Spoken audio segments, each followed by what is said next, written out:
ladies and gentlemen. This is John Rare. Tonight, we have the king, Jeremy Snaker. How are you doing, sir? Yes. So, your name has been brought up a few times in some of my past episodes. So, here tonight, we're going to talk to you and hopefully get a few good stories out of you, young sir. So, Yeah. Let's start. How did you get into the wrestling business? Really, to be honest, how I got into the wrestling. I was young, watching wrestling back in the 90s. Used to watch WCW with my dad. And, I don't know, it was just something new. It was kind of, it was a southern thing, and I liked watching, Sting and Kevin Nash and Goldberg and everybody. And it wasn't until my brother-in-law introduced me to WWE, I seen The Rock, and I was just entertained. This was something I wanted to do. Yeah. And,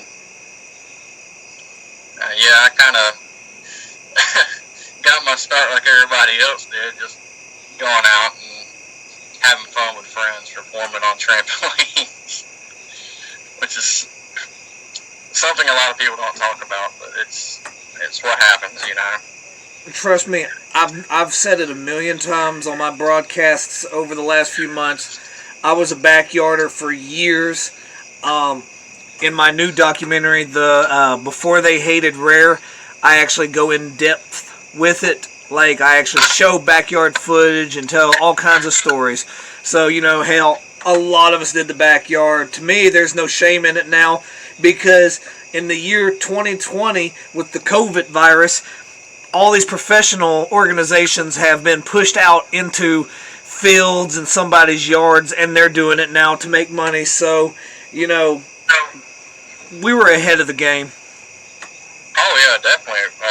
Especially, I think I got into it early 2000s, real young, but, eventually by 2012, I was like, alright, I got an opportunity to go pro when I met Raider Rock, actually. Good old Raider Rock.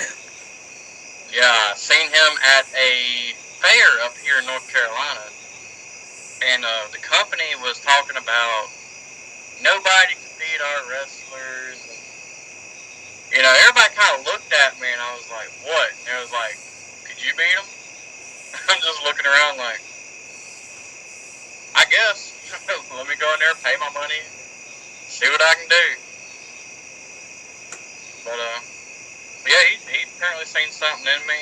Willie Clay, he offered to train me, and I was like, alright, that's cool, but I had to turn down the offer because my mom went to the hospital and nearly died about a week later.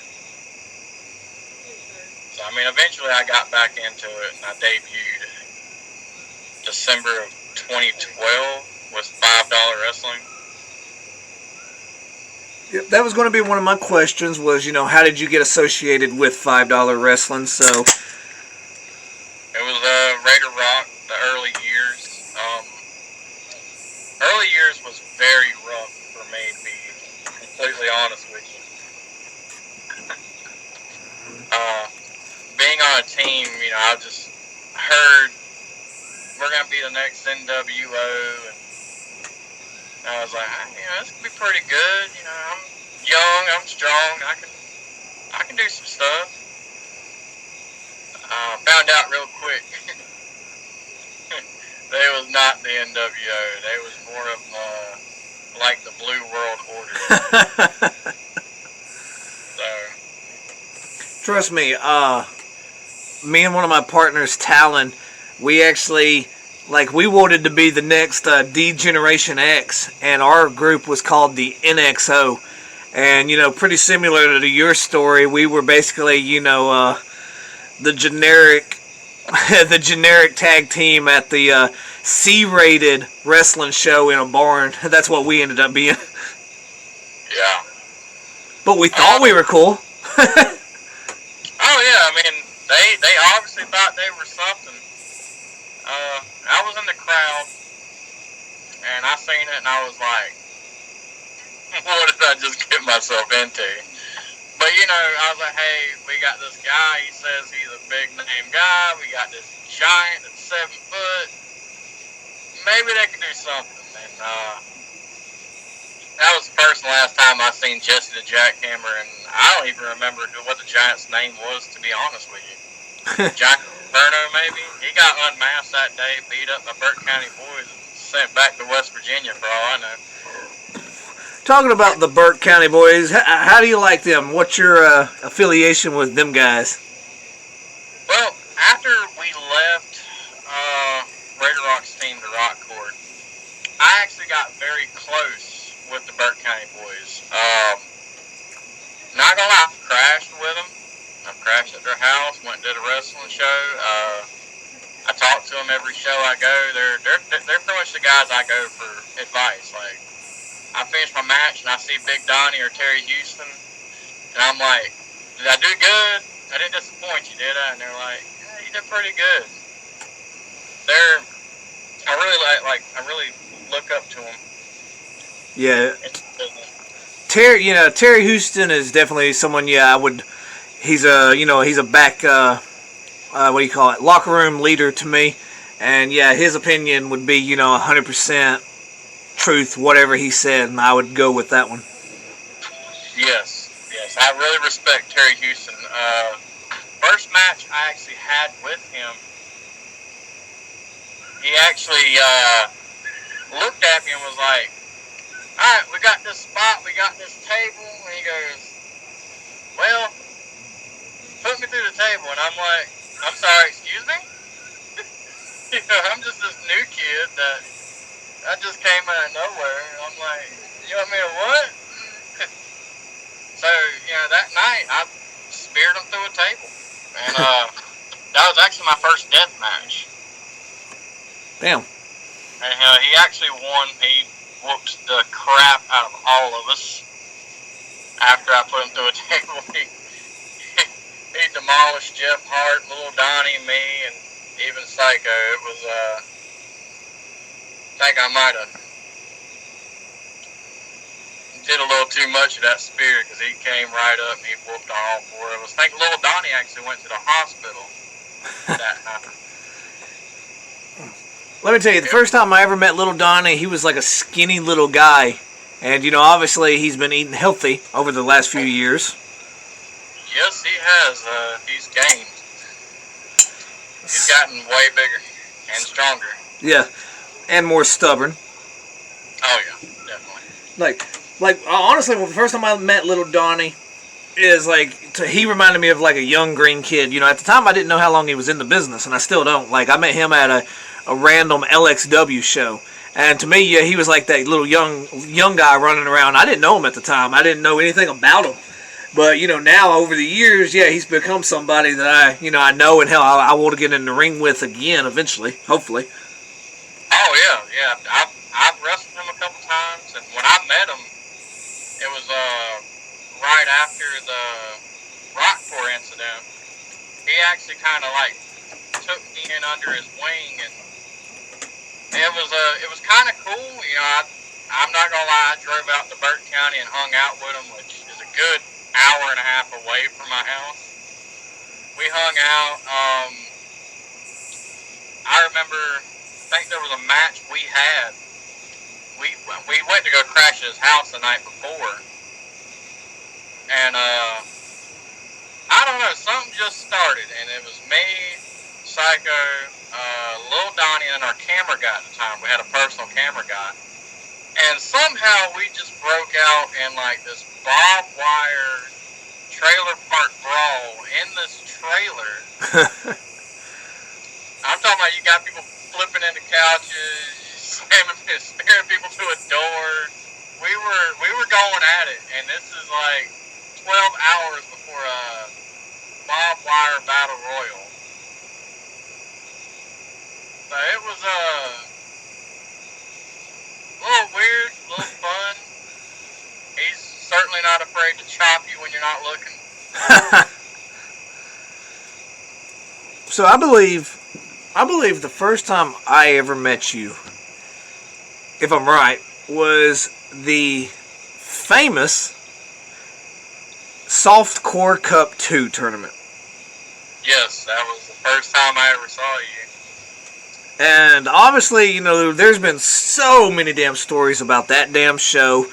Half of them ain't good. Most of them ain't good. Probably 98% of them ain't good. Now, yeah, like your opening fight that night, you opened the show against the Nation of Defecation. You were rated X. Yes, I was very angry with that match. It wasn't with my opponents. If you remember, it was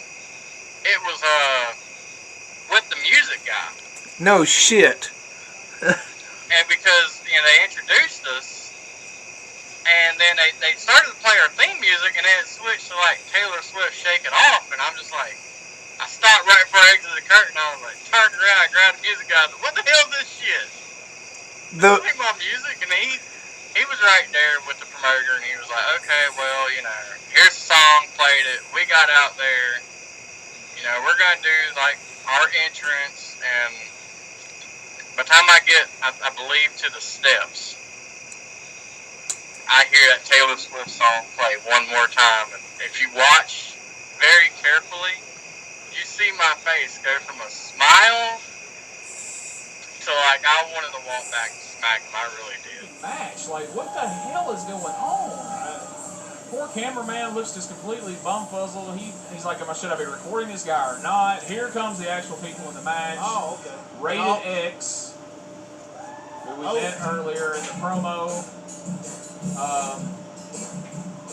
That's King Jeremy Snaker, John the Psycho. We got Spike Zombie. He fucked up. He was drunk. He fucked up. My referee to do the music.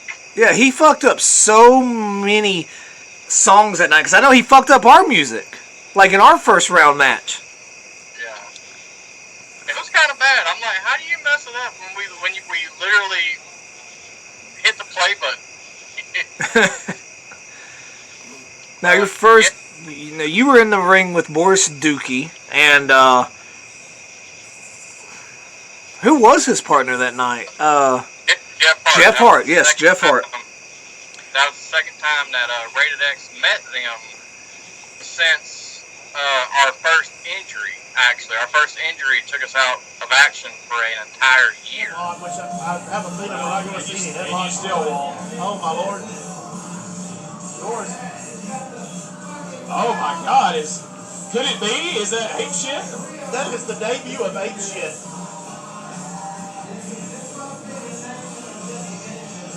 Oh. Boy, look at drunk. Michael Myers is struggling with that fucking hair. Look at that hair. Oh, he's smoking a cigarette and drinking a beer. My God, that is an athlete right there, boy. When he's not Haddonfield, he's in Dadeville, Alabama, whooping the hell out of somebody as part of the defecation combination. Speculation is... It really hurt me financially, and it really... Yeah, I think I might have fractured my ankle. So we did a show, and, you know, we're still young. We've probably only been in a year. And, my partner messes up a lockup. But then he does it right the second time. So it was alright, but the dude kept saying we messed it up. And he actually tried to hurt us. And did. He fractured my ankle. And he ruptured both of my partner's Achilles tendons with the heart attack. And we did that show for nothing, actually. It was late notice, and we said, hey, okay, y'all don't get wrestlers, we're going to come in and help you, we're going to drive an hour and a half, we're going to help you. No money. I never even asked for money at that point. I did all my shows for free. I refused. Anytime the promoters went to give me money, I'd turn it down and be like, no. Entertainment only, I don't want the money. Yeah. But, got hurt, And because I wasn't accepting money, it hurt me financially. So I came back, did a match with Jeff and Boris, actually. And my partner was still in bad shape a year later. He just got out of the ER. And somehow I went against Jeff and Boris on my own.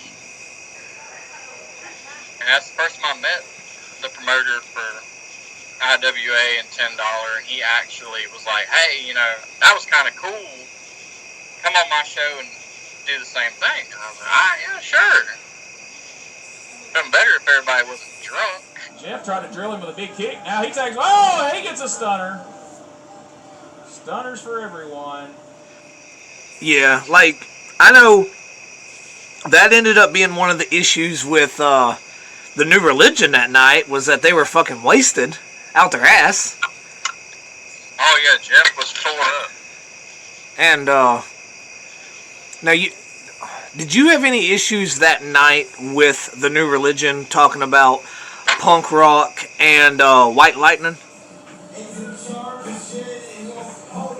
I actually didn't have any issues with White Lightning. I was aggravated that they were out there for my match. Now, Punk Rock, I didn't know his name till now, Punk Rock Kid. Punk Rock Kid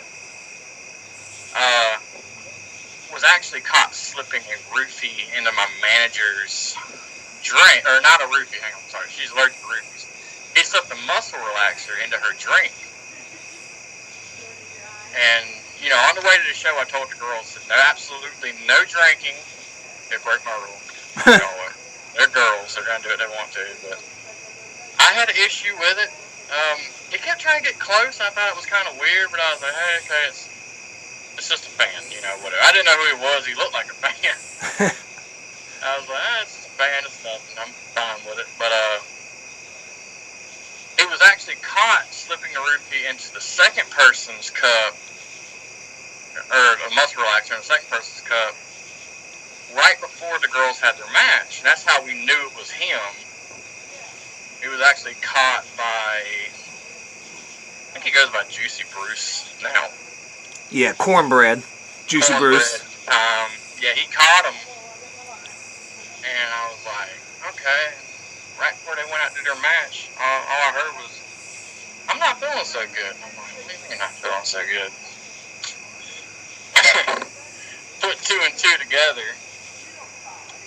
The whole night he's trying to get all close to my manager. He's trying to, hey, I'm going to come out there for your match. I'm going to do this and do that. I'm like, no, you're not.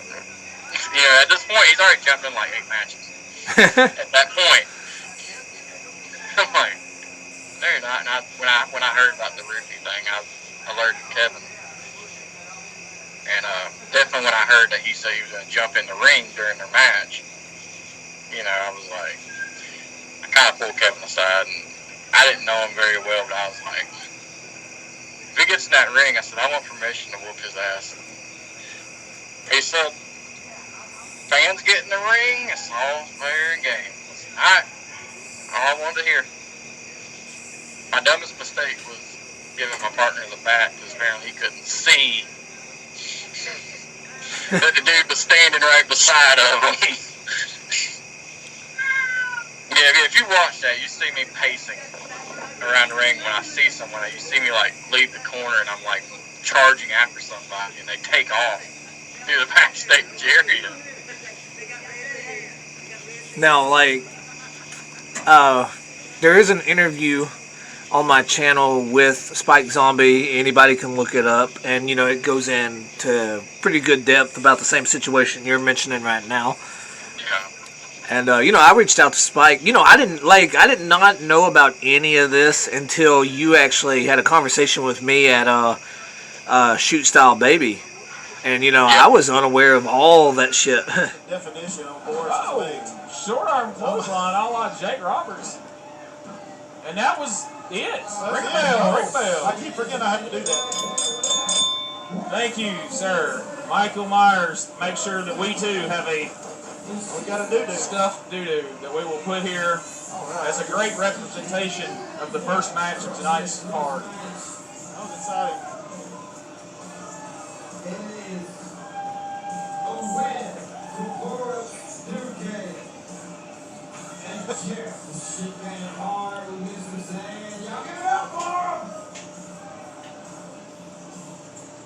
Look at this ring. The crowd is going banana.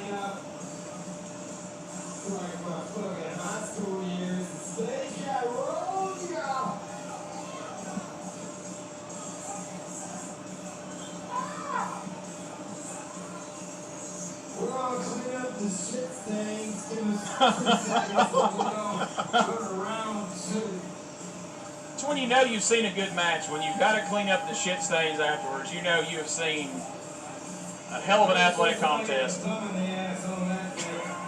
Uh-oh. What is happening here? Boris fell down. They're gonna put my the- Lord! Oh my What God! the fuck just happened? Steve Jessup, thank God you weren't looking. Boris Dookie just showed his asshole to. Yeah, actually, the second girl that got slipped a muscle relaxer, she actually reached out to me, and she told me, I had no idea who she was, but she reached out to me. It was actually the camera person taking the photos of all the matches. Yeah.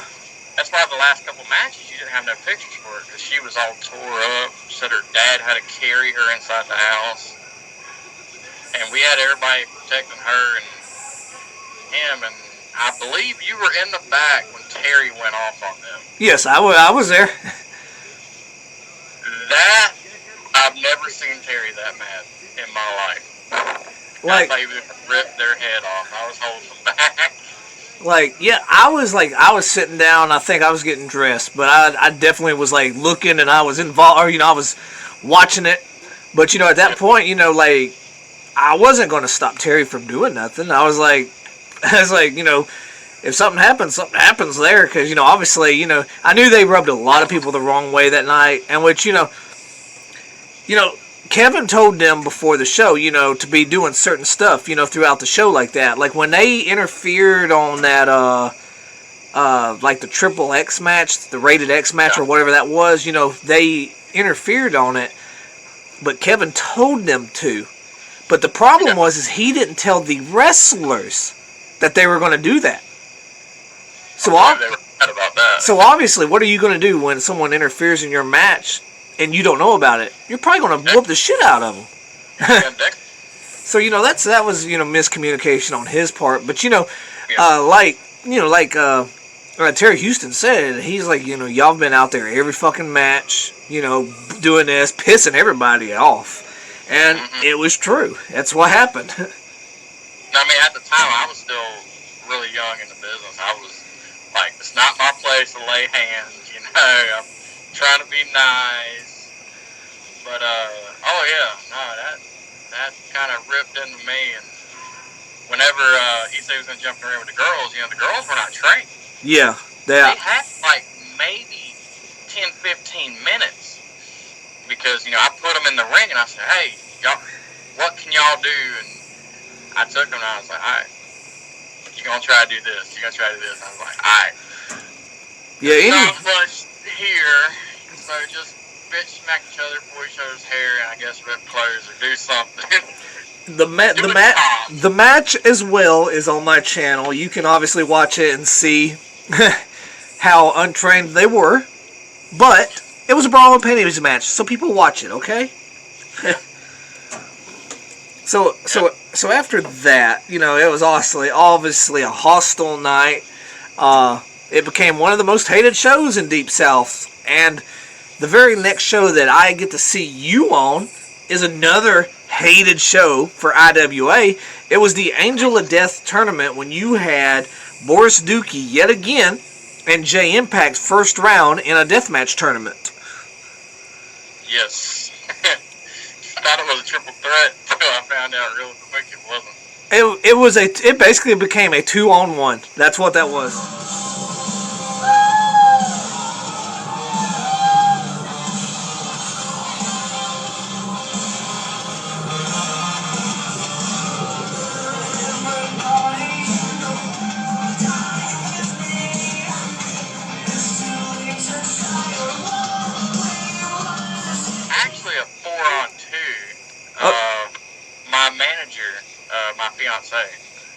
was actually out there with me, and she was actually taking on Ape Shit and I think Mikey.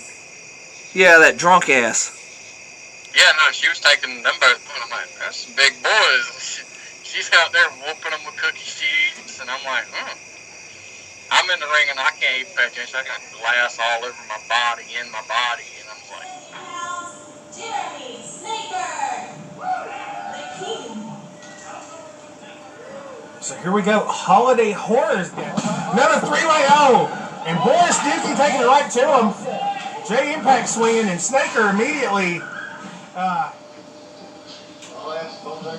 Check my back. It's on my back of that.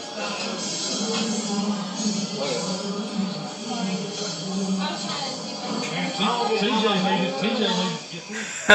I got my hands full with two guys, and she's got her hands full whooping them two all around the ring. Yeah, Ape Shit and Mikey put together still can't compete with nobody. Trust me. Oh yeah, I mean she was 2 months pregnant, whooping on them at that point. That's why I was very protective. Yeah. If you remember, I was very protective of her at that point. It's because she was pregnant. We just found out she was pregnant not too long ago, and I'm like, Lippy. But she went out there and she held her own. I mean, I believe she knocked out Ape Shit completely out. So how did you enjoy that match?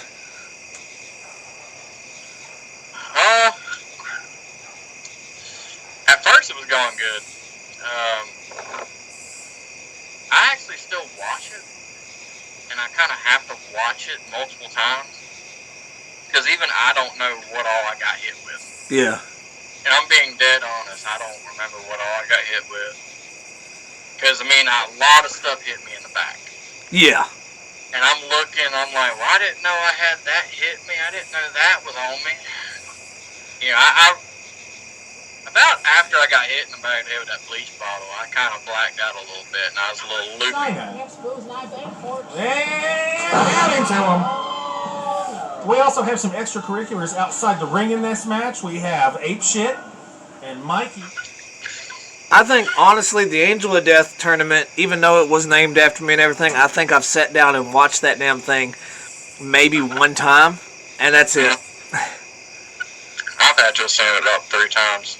Yeah, I showed my dad the match, and he was like, damn. So, talking about parents, did your parents approve of your wrestling at a young age? My dad, he actually was all for whatever I wanted to do. My mom, you know, she's like a typical mom. She was, you know, she didn't want her son getting hurt, but she never stopped me.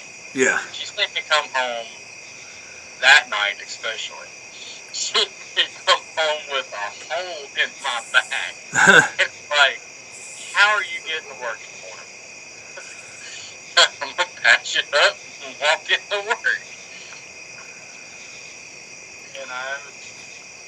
So you took your beating at Angel of Death tournament, and obviously Kevin enjoys you because he keeps booking you. You know, this would have been your that was your second time, and you know.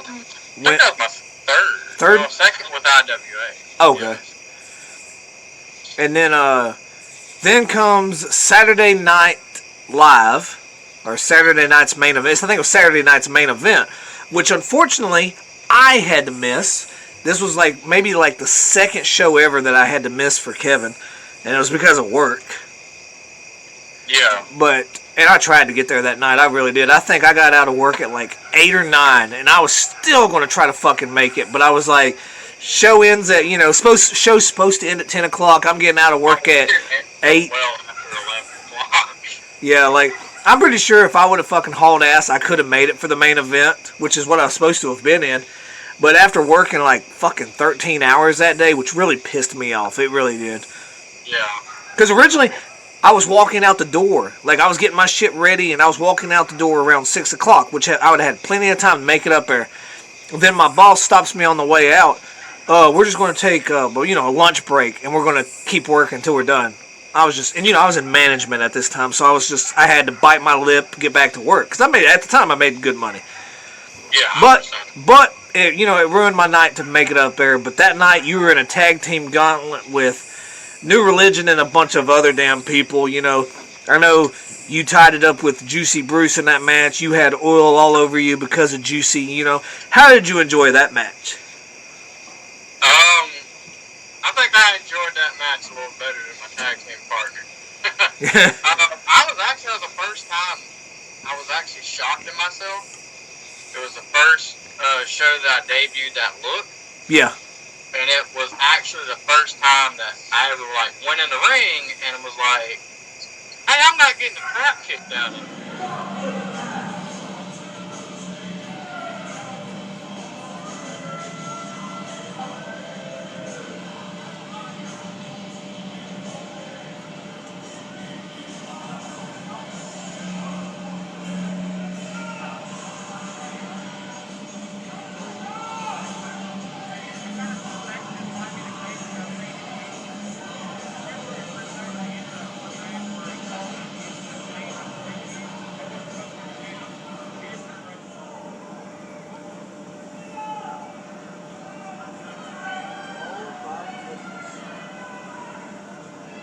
This capacity crowd seeing a wrestling clinic. Bunch of laying around, they didn't do shit, and the other match they were flipping and flying.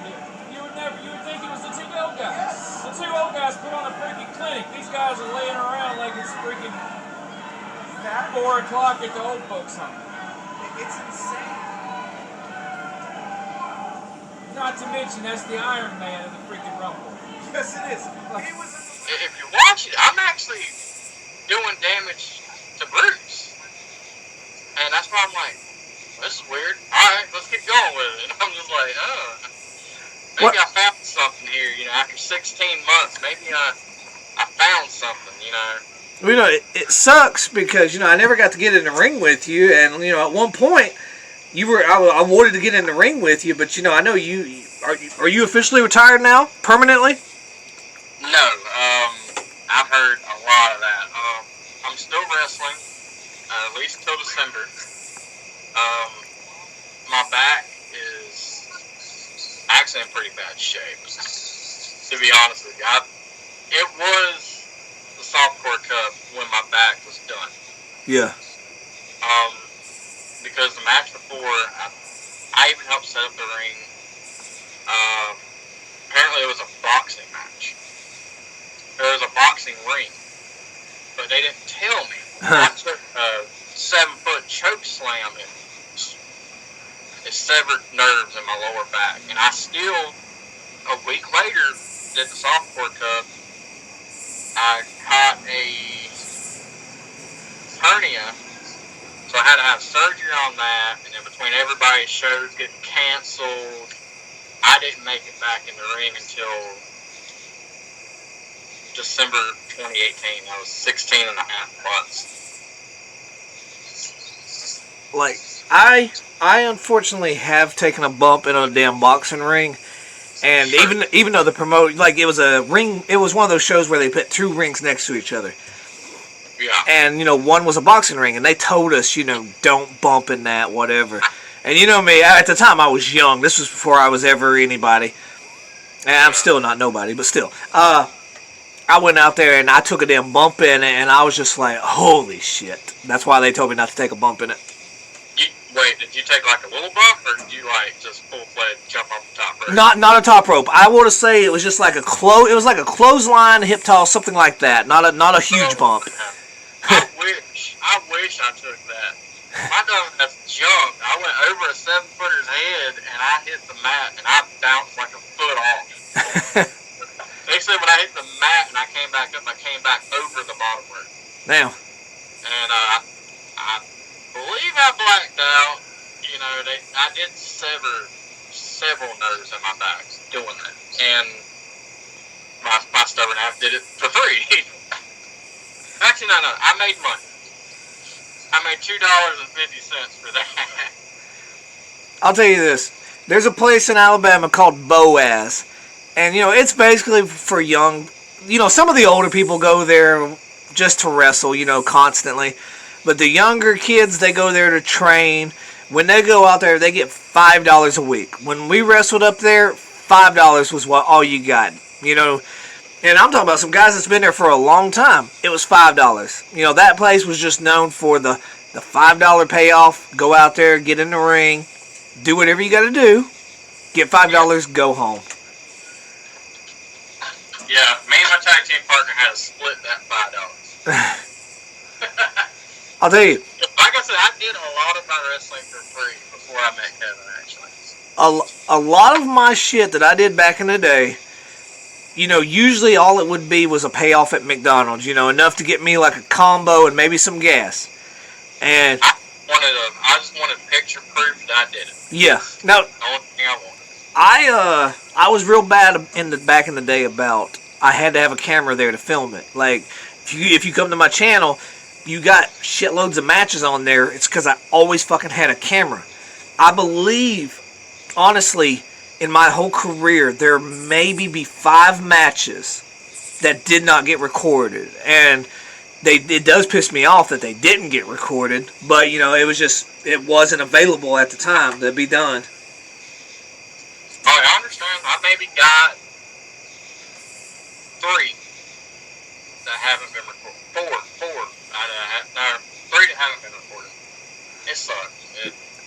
Because I'd love to go back and rewatch them. Because what's bad is 3 of them were title matches. The 2-time, well, no, I'm wrong there. 2 of them were title matches. Because one's when I won the Venom Heavyweight Championship for I want to say the first time or the second time. I can't remember. It's one of them. And then the Down Home Championship tag team matches out of Georgia. Both of them did not get recorded. They were title matches. I still want to see those matches. I understand. I actually have a match. My first championship win didn't even get recorded. I don't even think there was a camera crew, to be honest with you. Well, see, that's like right now. Back in the day, it seemed like there was 1,000 shows and nobody was recording. Obviously, now with social media, everybody's recording. And I try to reach out and record other people's shows all the time now, just to put them on my damn channel. Yeah. I mean, back in the day, I've noticed the business has actually changed in that 16 and a half months that I was actually gone from injury. Remember, because back then, even during Software Cup, you had a company come out and actually take photos of every match. Yeah. Well, you don't have that now. And I just kind of don't want to ask, hey, no more, you know, but I noticed it, and I was like, that's kind of weird. We ain't got a camera guy. Trust me, right before all this COVID shit happened, I was like set up with 2 different organizations to start recording their shows, which was going to be awesome for me. And like, that's right when the COVID shit started happening, and like everybody started not doing shit. Yeah. And like it ruined, 2 awesome opportunities for me. Yeah, that COVID, man, I was on a roll right before that COVID hit. So before COVID hit, I won a show against. Yeah, I won a show against Mr. Crystal, steel cage match, and then I believe I went out and I did the Saturday night. No, I didn't. That was after Saturday night. Yeah, I won against Mr. Crystal, and then I won against. I beat Ray Rock in that boxing fight, and then I'm still amazed. Somehow our team won in that tag match later that night. I really wasn't useful. I threw my shoulder out in the first round of that boxing fight. Yeah. My shoulder was already messed up. My wrist was jacked up. I said it multiple times. I really did not belong in that ring. But I went out and I tried the best I could.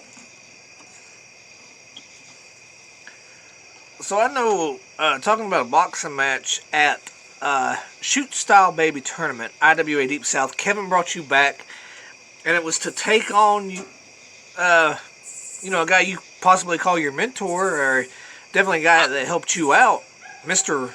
Raider Rock himself, in a boxing match where myself was the special guest referee. Yes. What? Mentor, kind of. Me and him's got kind of a checkered past, black and white, a whole lot of gray in between it. So how that came to play, that was the third time. He would just tick me off. He could get under anybody's skin. He ticked me off one day. And it's the third time I said, look, somebody books it, I want to fight him, because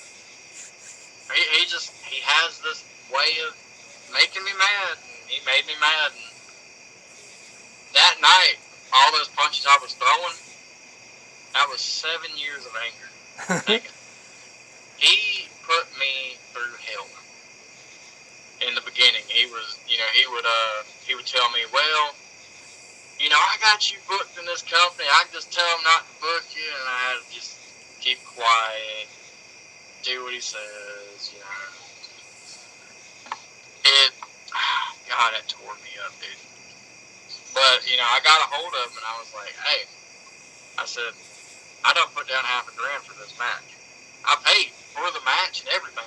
I'm putting out all the money. I said, you're gonna do it. If I'm putting down $550 to fight you, you're gonna do it. And I'm paying you, and I'm giving you the ride, So he had no choice. He went out, he did it, and I believe it was the first punch he threw. He busted my nose wide open. And I was in the corner, and my fiance was like, ugh. And I was like, oh, what? She goes, I said, how bad am I bleeding? She goes, I'm not going to tell you. A little bit. I'm like, a little bit. Yeah, I can feel it pouring out.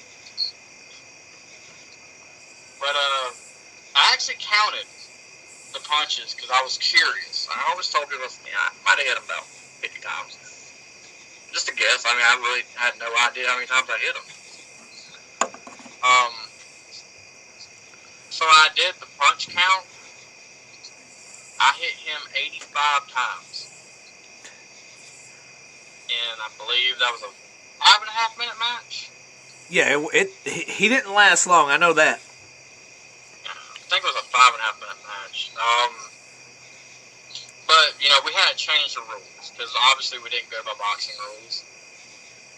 I was really, we were all worried he was just going to lay out, like Kevin Nash, Hulk Hogan, and I was like, oh, no, you don't do it. Because he said he was going to do it, and I was like, don't you do that. That beating's going to be worse in the locker room if you do that. Don't do that. And I was like, all right. I believe I told him in the locker room, I said, give me everything you got. Just don't be afraid to hit me. And I didn't think he was going to actually hit me that bad, but I was like, all right, I like it. Play me some more. I know being the referee watching it looked completely one-sided, like dominance on your side. If I was the judge, at the same time, I would have ruled it 98 you to him. Yeah, actually, around the point where he actually gave up, that's where I was getting tired of punching him. Yeah. I'm not going to lie, I took more damage than he did in that fight, which is scary to say. I was hurting for 4 months after that fight because I just hit him that hard, that many times.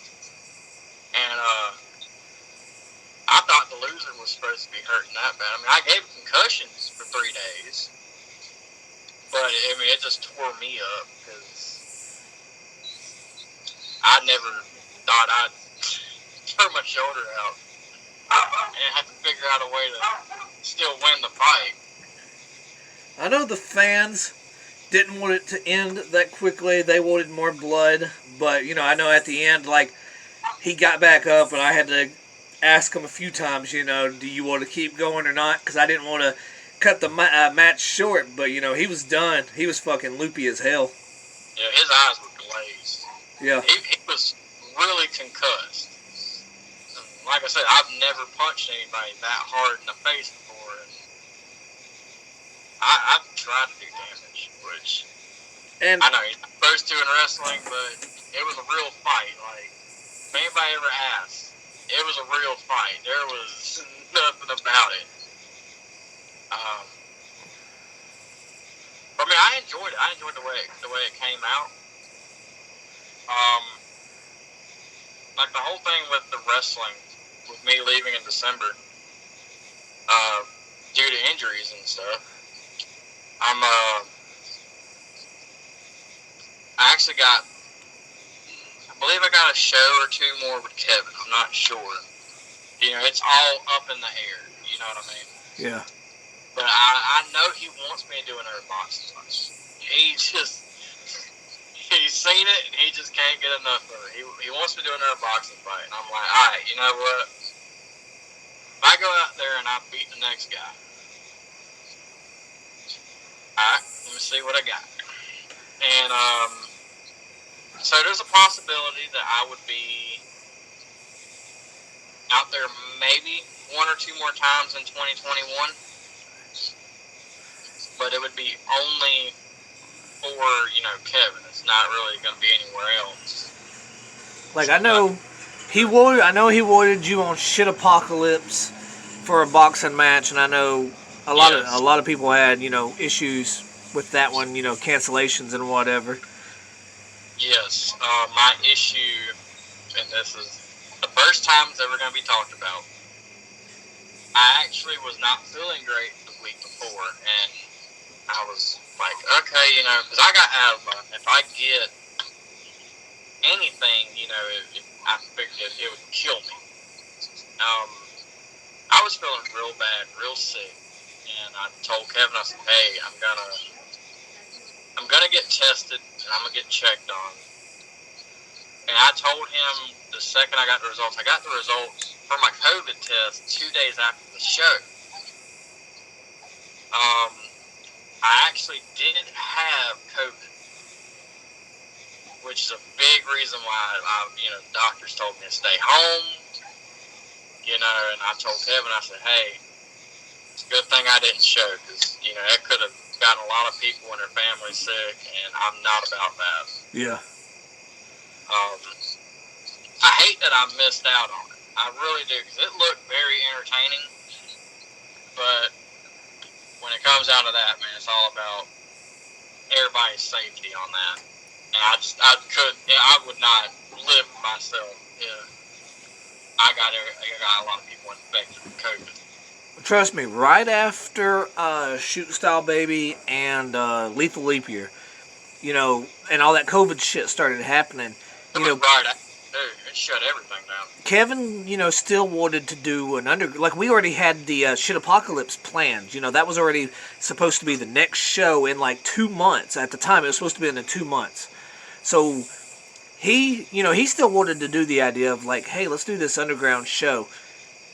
And even I was like, man, with this COVID shit, I was like, I'm not doing it. You know, I got kids at the house. I was like, I refused to do it. So that's another reason why, you know, obviously it got postponed all the way till, I think it was July. Yeah. It's like, I was in the same mind frame. I was like, I refuse to do that. The weird thing about me is when he told me about it, I was like, alright, cool. And he was like, you good with it? I said, yeah, cool. I'm down for it. I was going to go either way. I had a whole family vacation planned, and you know, but I caught COVID like right after my son was born. It really it hurt me, because I'm like, okay, I know who I was going against, and I was like, so one person I was going against, it was weird because I didn't know about it. Apparently, I got called out. So, okay, we'll go. And then he goes, well, I gotta have back surgery. I'm like, why'd you challenge me to a fight? And I got another guy, and I got another guy, and I had like 3 or 4 replacements. I'm like, yeah, I caught COVID. I was like, all right, I guess I ain't fighting nobody. Yeah, that's the way, Shit Apocalypse was like plagued with, sickness, call outs, just no shows. And, it was just a wild ass event, for bad shit to happen that night or that day. And then it ended up being like 110 fucking degrees.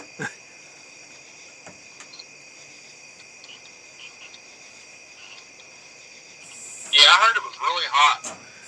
But y'all did that slap contest, and I was actually trying to find Solo Cup's face from that event because it was posted up.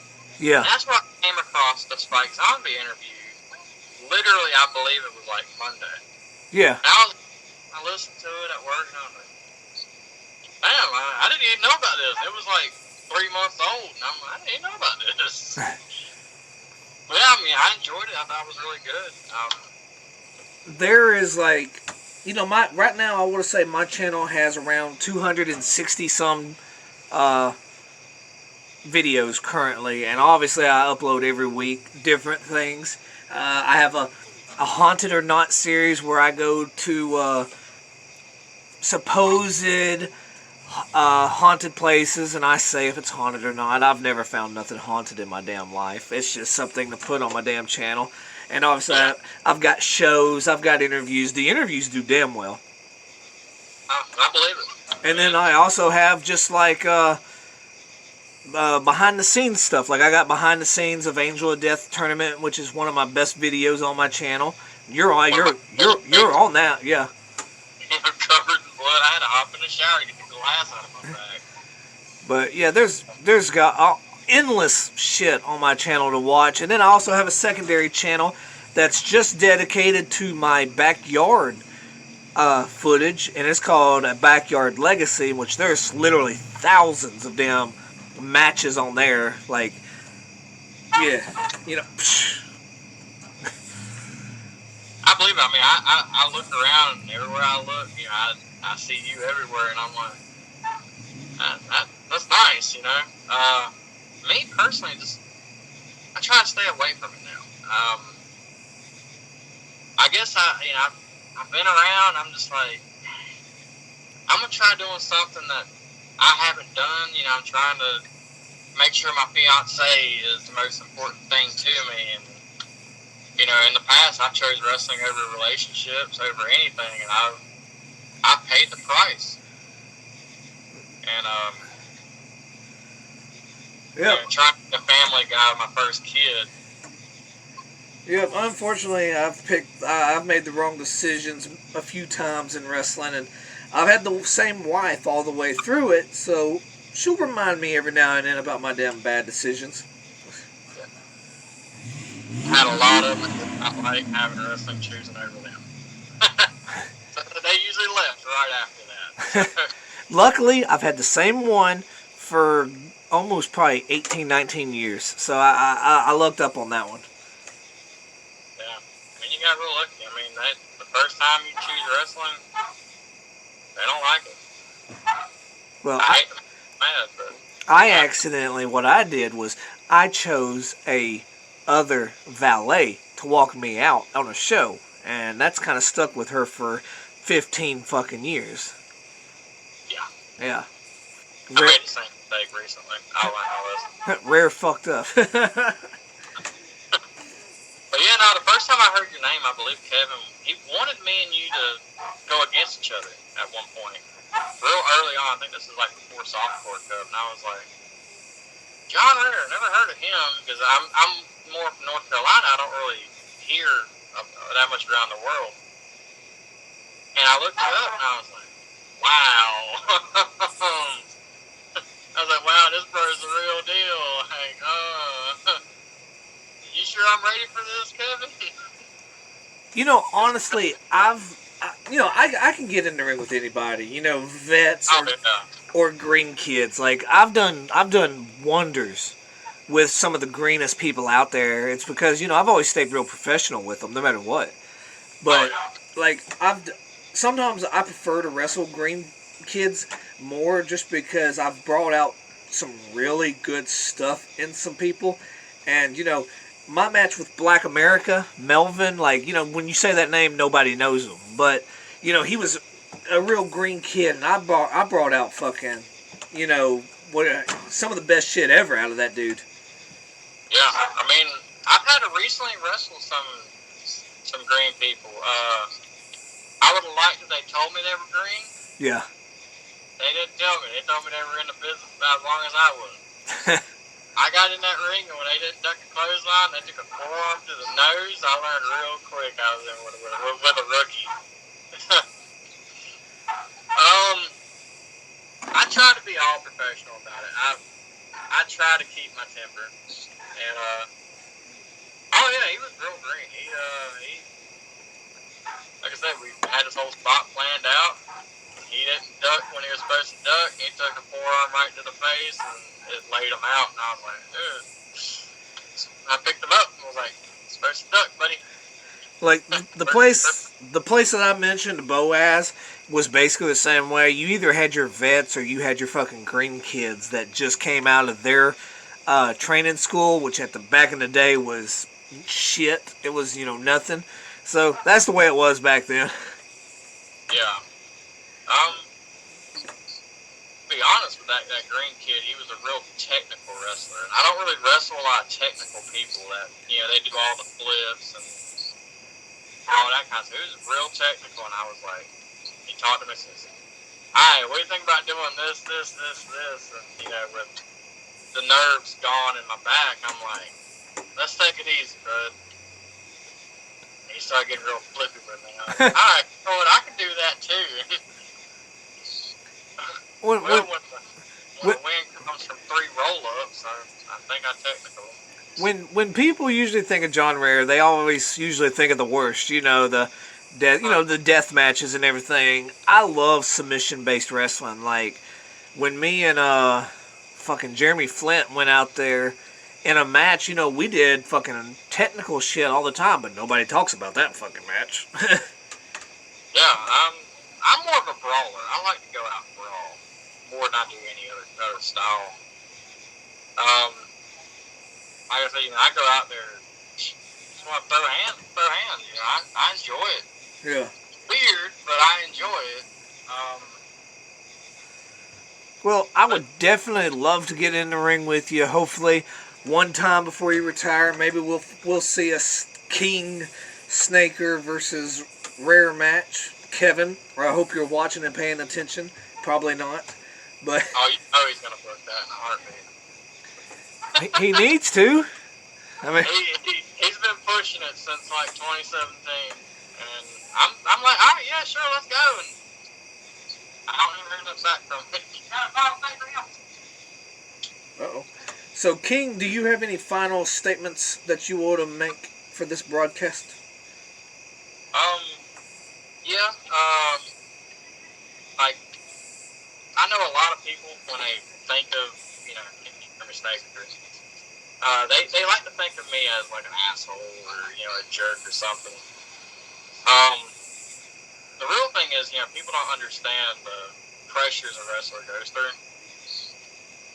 And, like, I don't know how anybody else has dealt with it, but, like I said, pretty much most of my life, I've wanted to do harm, mainly to myself, and this is why I tell a lot of people, like, hey, if you got a friend, and you think you're going to hurt yourself, you think you want to kill yourself, talk to them. I'd tell them, hit me up, talk to me.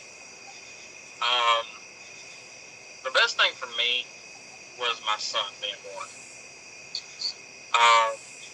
Not gonna lie, I had some dark moments last year where I wanted to take my own life, but with my son and my fiance, just kind of went away, and I'm glad for it. I hate for people to, everybody sees me as a cocky, arrogant, egotistical person, but they're just looking at the character. They're not looking at the person, and that's what I tell them all the time. Like, hey, look, I'm just human, just like you. I got the same issues going on in my life. Yeah. You gotta understand, there's people going through a lot of stuff. You might think their lives are good, but everybody needs someone to talk to. I have talked to many people. I've had a friend of mine, I talked him out of it a couple of years ago. One of my friends, obviously, it didn't get to him. But with my 2020 year, I'm glad that that's all out of my system. And I would just focus on, my wife, my kid.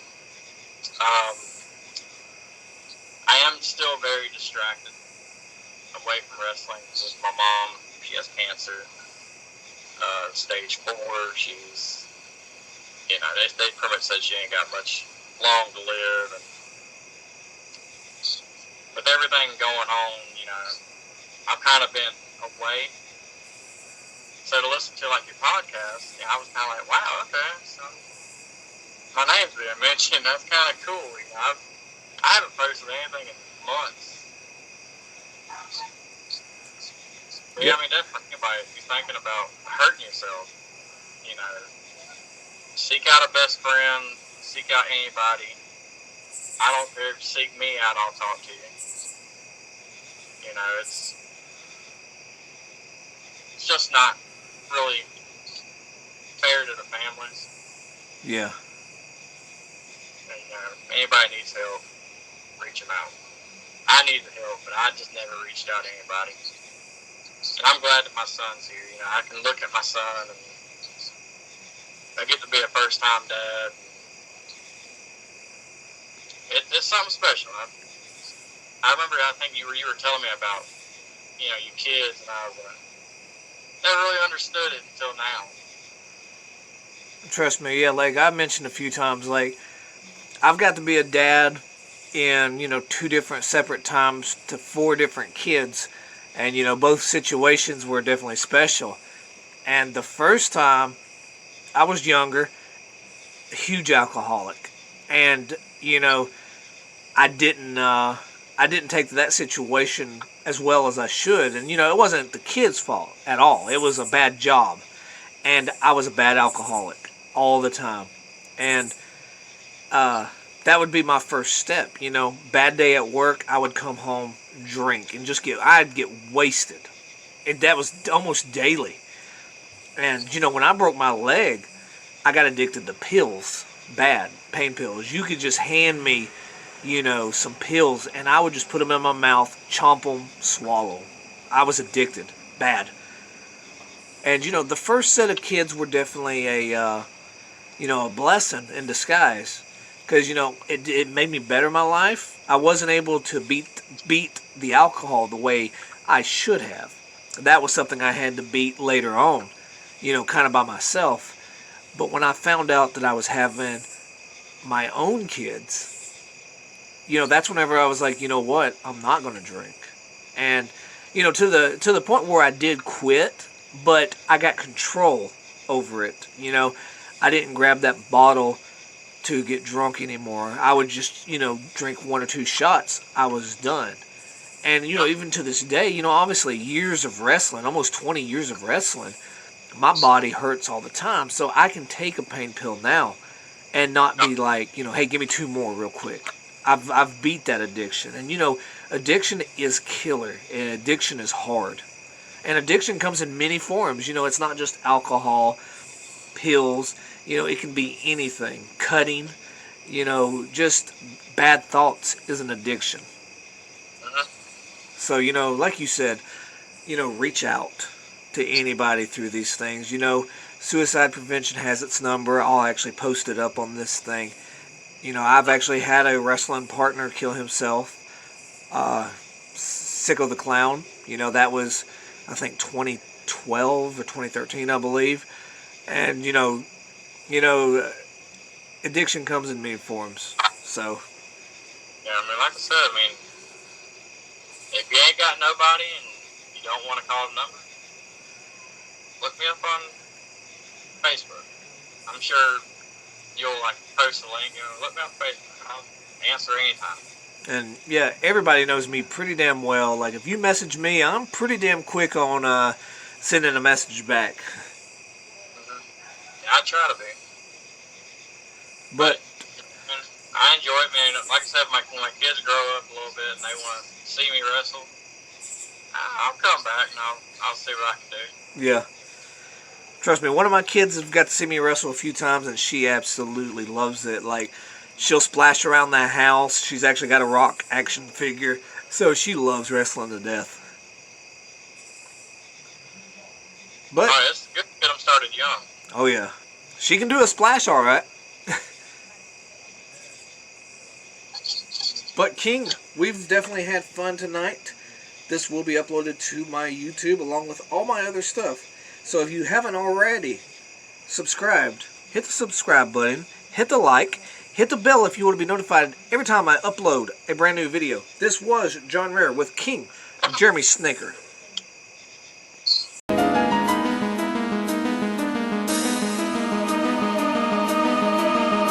Here at the Softcore Cup here at the world famous Rodeo Club, and I'm here with Rated X. They got a lot going on tonight. You guys have a big tag team match against Jeff Hardy. that's right, the Total Defecation match. What do you guys, first of all, do you even know what a Total Defecation match is? What the hell is it?